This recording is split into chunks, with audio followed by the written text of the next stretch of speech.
Hello, folks. Just doing a little video today to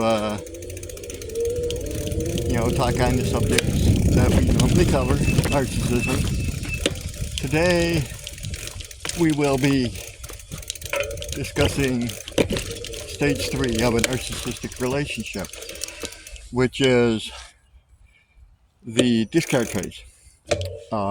We've touched on love bombing and devaluation before. Today will be the discard phase. Now we'll be doing it, well, trying to ride a bike, which is interesting. I think we're gonna have a trail. Oh boy. Okay, I thought this was a little bigger than it was back here, but I guess ran into some private property signs. We're gonna find another trail here. Let's see, what's the sign say? The sign says trail this way. Okay. That's strange. But anyway,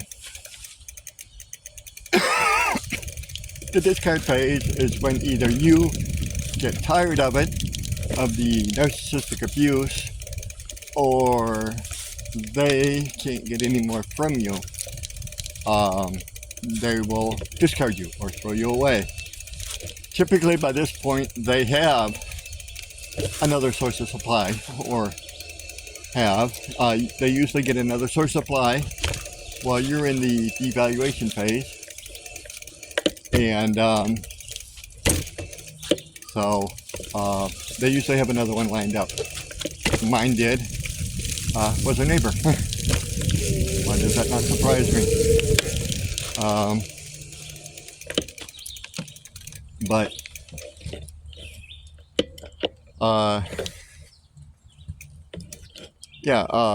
anyway, this is where they get rid of you. They'll break up with you. Mind you, this could be a fake discard, just to see if you're going to chase them, or it could be a real discard. Really depends on the situation, and if they have another source of supply lined up. Sometimes they do, majority of the time they do, but if they don't, they'll throw you a fake discard to see if you will fight to stay with them. But this time, hopefully most people have gotten tired of it and have walked away. But a fake discard is when they will quote unquote break up with you, and then a week or two or whatever later try to pull you back in. This kind of goes along with the silent treatment also, because they won't contact you during this time to make you think you've lost something wonderful, which, as we all know, isn't. It is, in my case, I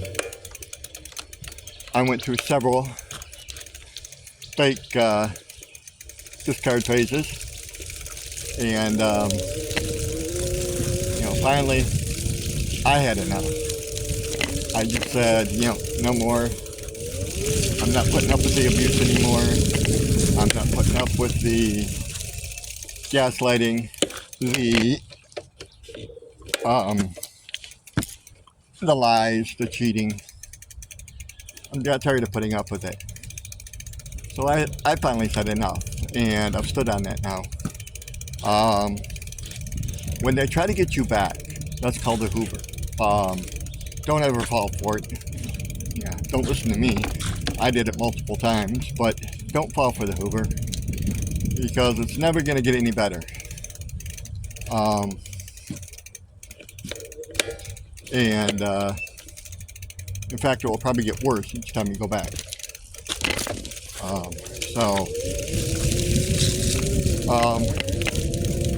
It is only by you saying enough and saying you've hit your limit that it will be over. Excuse me, folks, this is a new trail to me. I haven't ridden it before. Definitely not bike friendly, because there's holes in these bridges will let your tires slip through. And I've got 2-inch tires. But anyway, once you get to this point where you've had enough, and you actually discard them, which causes what's called a narcissistic injury to them. Bruises their ego that they weren't in control of the discharge. They will get pissed, and they'll either try to move you back, or try to screw your name.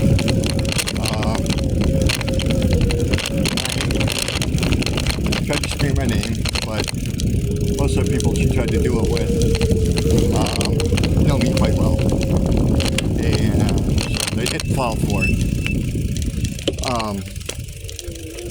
Yeah, it's that's a smear campaign. That usually comes after the discharge,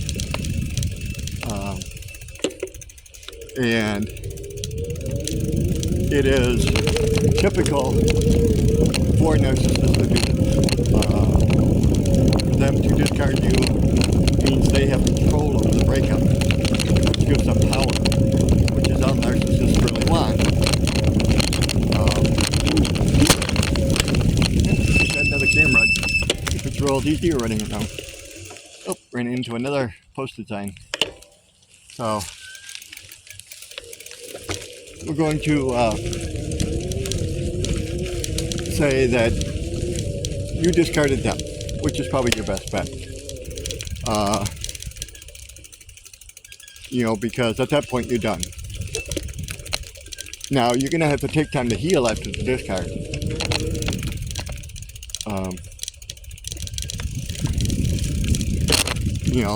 Depending on how long your relationship was. Sorry about all the jerking in the handlebars, folks. My phone's at.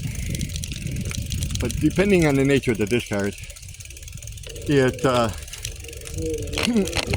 may take you a while, length of the relationship. My relationship was overall about 6 years. Between all the fake discards and all that. So, we had several breakups during that period where she wanted to just go out and sleep with other guys. I know one time we broke up, it was, almost 10 months we broke up. And she slept with, and I know, 23 different men during that time. She was trying to get a commitment out of one of them, and none of them would do it. So like a fool, I took it back. And I say like a fool because I was. It's, oh, this trail is definitely bumpy. I've since, after this breakup, I've gotten better. I've improved myself. I've bettered myself. I've got into cycling, as you see from some of my videos. In this one,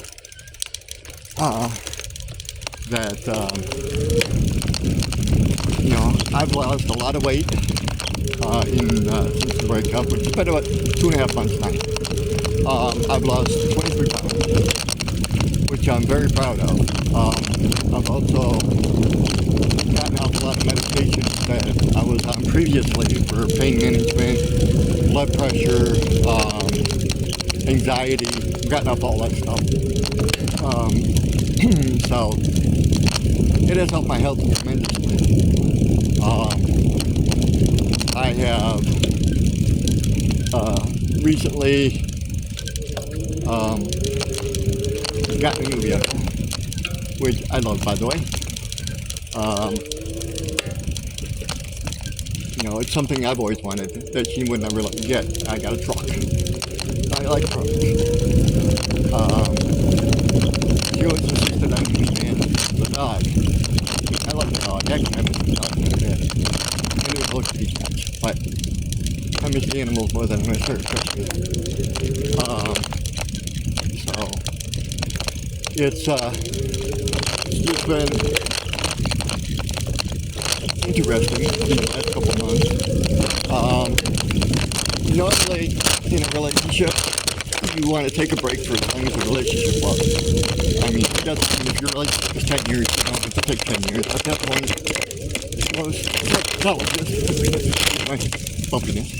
most psychologists say 1 year is sufficient.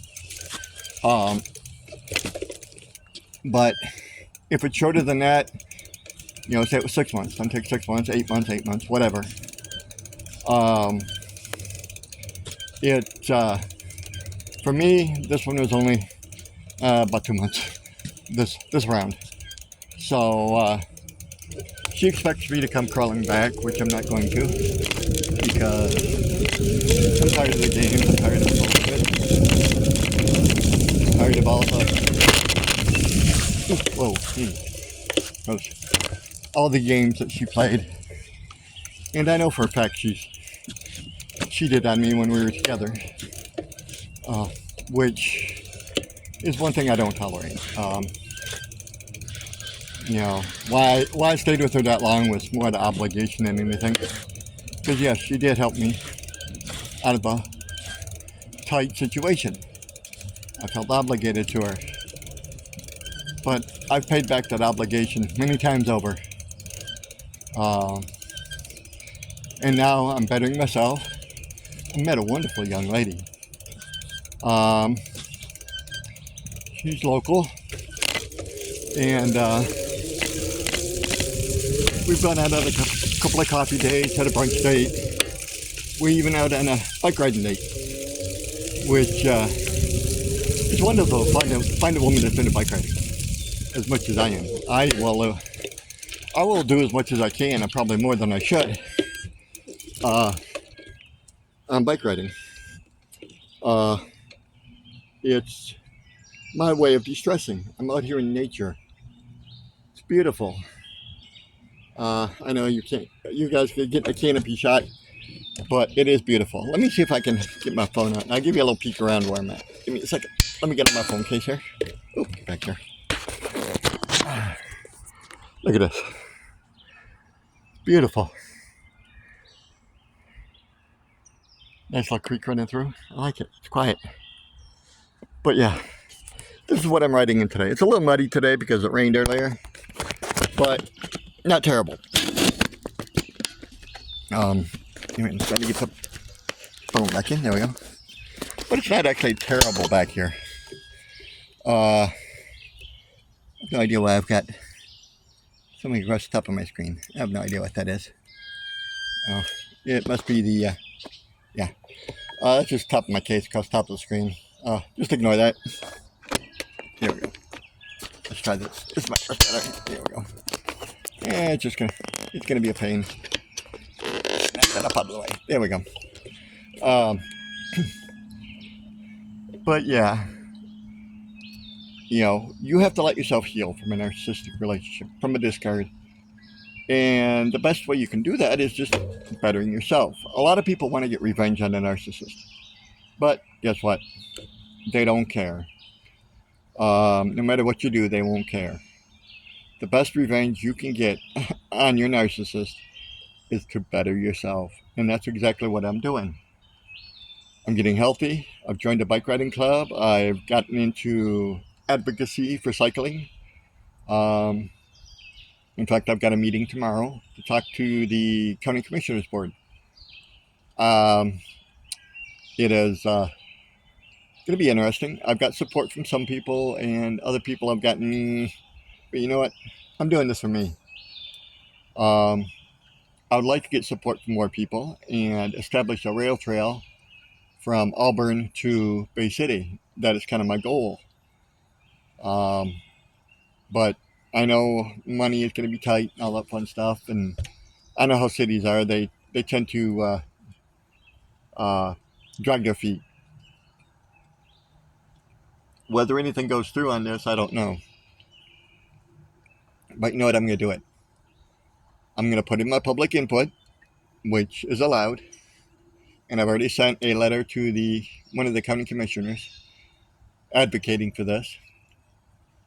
It is something I believe would be used. I know many people that I've spoken to like the idea, and they would actually use the trail for transportation to ride back and forth. There's a lot of people that live in even as far as Midland. If they wanted to take it over to the county line, that would use the trail to get back and forth to Bay City. There's a lot of cycling groups around that want a safe place to ride. And as we both know, roads are not safe for bicycles. But anyway, off subject. let's get back to narcissism. Um, Better yourself. That's the best thing you can do. Narcissism and narcissists only have control that when you give it to them. Uh, that control can be taken away at any time. You have the power to do it. You have to say no and walk away. No is the most powerful word in the English language. You know, we've all gone through our problems. We all have our issues. But using the word no to a narcissist is like kryptonite to Superman. They can't stand it because you've taken control. Power and control is all narcissism is about. They don't love you. They're just using you to get what they want to better themselves. They could care less about anybody else. So, if you take the power back and take the power back from them, they're going to suffer a narcissistic injury, a bruise to their ego. Um, and they can't stand it. And trust me, they will get mad, they will scream, they will holler, they will argue, they will fight, they will, who knows, they may give you the silent treatment. There's a lot of things they could actually do. But, you know, they will react, especially when you walk away and tell them no. Um, I actually do expect my ex to try to get me back at some point in time, which isn't going to happen. I'm already with another woman. Nothing super serious yet, but you know we've been dating. And trust me, she's much better than my ex. I I will be going up with her. We've already got plans to go to Hippie Fest together. Yeah, we're both a little hippie. She's younger than me, so she doesn't really get the culture as much as I do, but she knows I like it. Um, Looks like we may be getting some rain. Um, so you know, but she's gonna go. I think she'll have a good time. Um, oh, and another thing, before I forget, it just kind of dawns on me. In case you haven't noticed, narcissists will use something to, I guess, escape their own mind, whether it be alcohol or drugs or something along that line. Mine was a extremely heavy marijuana smoker. Uh, Mind you, I'm not against smoking marijuana. I mean, it's your personal choice whether you smoke or not. I I use gummies myself for pain. I have a utterly destroyed back, um, and I use them for pain and sleep. You know, if you want to use it for recreational, that's your choice. You know, I'm a firm believer in legalization, but as long as you don't trample on anybody else's rights, do what you're going to do. But yeah, narcissists will use something: drugs, alcohol, supply sources, animals, cars, status, etc., um, to escape their own mind because they can't stand, because narcissists are actually scared and weak. Most people don't realize this. They are scared that they don't have anything. They don't have the power they want. And so they have to do something to get out of that frame of mind of, I don't have anything. What else can, you know, I got to do something to get power. And i.e., born a narcissist. But yeah, like I said, I'm just kind of touching on the subject today of discard. I want to keep this about 20 minutes. So I'm going to cut it off. Feel free to comment and subscribe to my channel. I'm more than happy to answer comments and such. So hopefully this helps somebody. I know it's helping me express myself and get things out of my system. So maybe it helps someone else that might inspire them to do the same or go to a therapist or whatever. I highly recommend therapy after a narcissistic relationship. Um, and most of the time you can find one in your area, no matter what your insurance is. Most community mental health centers will go on a sliding scale, all the way from I've got the best insurance in the world to I'm on welfare. They will find something for you. So, anyway, I just want to close this and wish everybody the best. Good energy going out to all those who need it. And remember to keep your chin up. It's the best thing you can do. Namaste. Have a good afternoon, evening, or morning, no matter where you are.